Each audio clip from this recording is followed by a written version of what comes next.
नमस्कार दोस्तों, मैं हूं तरुण और आपका स्वागत करता हूं मेरे YouTube channel Har Siddhi astro with Tarun में। आज हम बात करेंगे पुष्य नक्षत्र के बारे में। नॉर्मली जब भी पुष्य नक्षत्र का नाम अगर आता है तो हमारे दिमाग में एक थॉट आता है कि इस दिन खरीदारी होती है और कहते हैं कि इस दिन जो है खरीदारी का दिन है। इसमें इस नक्षत्र में खरीदी गई चीज़ें लॉन्ग टाइम तक हमारे पास होती हैं। वो क्यों होती है, क्यों रहती है, स्थिरता रहती है, उसका रीज़न हम जानेंगे। साथ ही 5 सवाल या इस नक्षत्र के दिमाग में आने के बाद हमारे मन में जो है आते हैं। पहला जो सवाल है वो है कि पुष्य नक्षत्र क्या होता है। दूसरा है कब होता है, टाइम क्या है। पुष्य नक्षत्र की दिशा, जन्म दिशा बोलते हैं जो उससे क्या क्या खरीद सकते हैं। सबसे इम्पोर्टेंट चीज़ ये है कि क्या क्या खरीद सकते हैं हम इस नक्षत्र में, और राशि अनुसार क्या खरीदना चाहिए। ये 5 सवाल जो है हमारे दिमाग में आते हैं। आज इन्हीं से रिलेटेड बात करेंगे और डिस्क्रिप्शन में बात करेंगे, डिस्क्राइब में बात करेंगे। चलिए स्टार्ट करते हैं। तो फर्स्ट सवाल यही है कि पुष्य नक्षत्र क्या होता है। ज्योतिष शास्त्र में 27 नक्षत्रों का विधान बताया गया। उनमें से 8वां नक्षत्र जो है वो पुष्य नक्षत्र है। पुष्य नक्षत्र जो है शनि महाराज इसके देवता हैं, जो स्थिरता का प्रतीक है। इस नक्षत्र में जो भी चीज खरीदी जाती है वो लॉन्ग टर्म तक हमारे पास स्टेबल होती है। इसके अलावा इसके जो अधिष्ठाता देव हैं वो देवगुरु बृहस्पति हैं, जो शुभता का प्रतीक है। अगर पुष्य नक्षत्र में किसी का जन्म होता है वो व्यक्ति ज्ञान विज्ञान नीति निर्णय में अग्रणी होता है।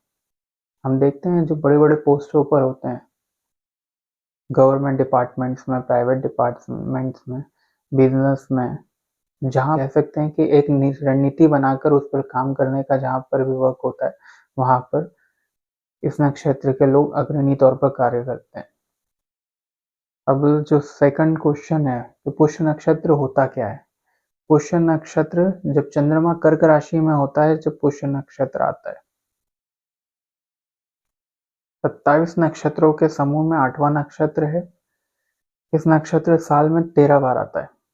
साथ ही पुष्य नक्षत्र का अगर विचार या विस्तार विस्तार जो बोलते हैं कि कितने होता है, तो वो 3 राशि, 3 अंश और 20 कला से लेकर 3 राशि, 16 अंश और 40 कला तक का है। ये तीर के समान दिखाई देता है। और ऋण वेद जो है, ऋग वेद में इसे शिष्य यानी मंगल करने वाला बताया गया है। पुष्य नक्षत्र में सभी तरीके की खरीदारी हो सकती है, सभी तरीके के कार्य हो सकते हैं, सिर्फ एक काम नहीं होता, वह है विवाह। पुष्य नक्षत्र में विवाह नहीं होता। भगवान ब्रह्मा जी द्वारा इस नक्षत्र को त्यागा गया था और उनके द्वारा यह कहा गया था कि सभी मंगल कार्य पुष्य नक्षत्र में हो सकते हैं, लेकिन विवाह नहीं हो सकता। विवाह के लिए यह नक्षत्र शुभ नहीं माना जाता।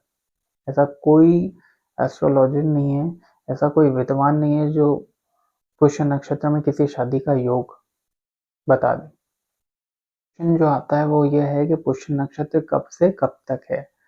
तो जो है 4 नवंबर सुबह 7:57 से शुरू होकर यह रविवार को 10:29 तक रहेगा। 10:29 पर समाप्त हो जाएगा। इस वर्ष दिवाली से एक सप्ताह पूर्व यह योग का बनना अति शुभदायक है। साथ यह 8 और योग इस नक्षत्र के साथ बन रहे हैं, जो निम्न है। 4 तारीख जो है शंख योग, लक्ष्मी योग, शस्य योग, हस योग, सरल योग, साध्य योग, मित्र और गज केसरी। ये 8 योग इस दिन को और खास बनाते हैं। ये 8 योग सफलता, लक्ष्मी, अर्थ, सभी तरीके की सुविधाएं, चीजें प्रदान करने वाले योग हैं। 5 तारीख को जब हम देखते हैं तो यह योग समाप्त होने वाला होगा। उस दिन सर्वार्थ सिद्धि योग, शुभ, श्रीवत्स्य, अमला, वासी, सरल और गज केसरी योग, ये 8 योग बन रहे हैं। तो कुल मिलाकर जो हम देखेंगे तो दोनों ही दिन विशेष योग का निर्माण हो रहा है। इन योगों का जो है, जो एस्ट्रोलॉजी में, ज्योतिष शास्त्र में विशेष महत्व बताया गया है। इन योगों में जो है हम नया निवेश कर सकते हैं, कोई संपत्ति खरीद सकते हैं, लेन-देन कर सकते हैं और भी बहुत कुछ कर सकते हैं। और शनि और गुरु की विशेष दृष्टि के कारण इन योगों में जो खरीदारी होती है या हम जहाँ भी अपना पैसा इन्वेस्ट करते हैं, वो लॉन्ग टर्म तक और हमें जो है विशेष लाभ करवाता है। अब सवाल ये आता है कि क्या-क्या खरीदना चाहिए? इस दिन आप वो चीज़ खरीद सकते हैं जो आपके पास नहीं है, फर्स्ट ऑफ ऑल यही ऑप्शन आता है। इसके अलावा जो है इस दिन श्रीयंत्र खरीदने का विशेष महत्व बताया गया है। यदि आपके घर में श्रीयंत्र नहीं है, तो आप विशेष कर पुष्य नक्षत्र में श्रीयंत्र खरीदें, जो आपके घर में लक्ष्मी की सदा स्थिति को बनाए रखेगा। आपके घर में माता लक्ष्मी सदैव विराजमान रहेंगी और धन धान्य से संपन्नता होगी। किसी भी चीज़ की कमी आपके घर में नहीं होगी, ना आपके जीवन में होगी। इसके अलावा जो है पूजा पाठ का आप सामान खरीद सकते हैं। पूजा पाठ से रिलेटेड जो भी अगर कुछ सामान आपको लगता है तो आप खरीद सकते हैं, वो भी खरीद सकते हैं। अब जो सवाल आता है कि पुष्य नक्षत्र में क्या खरीदना चाहिए और राशि अनुसार क्या खरीद सकते हैं, राशि अनुसार ही इम्पोर्टेंट है। तो हम बात करते हैं मेष राशि मंगल की राशि है।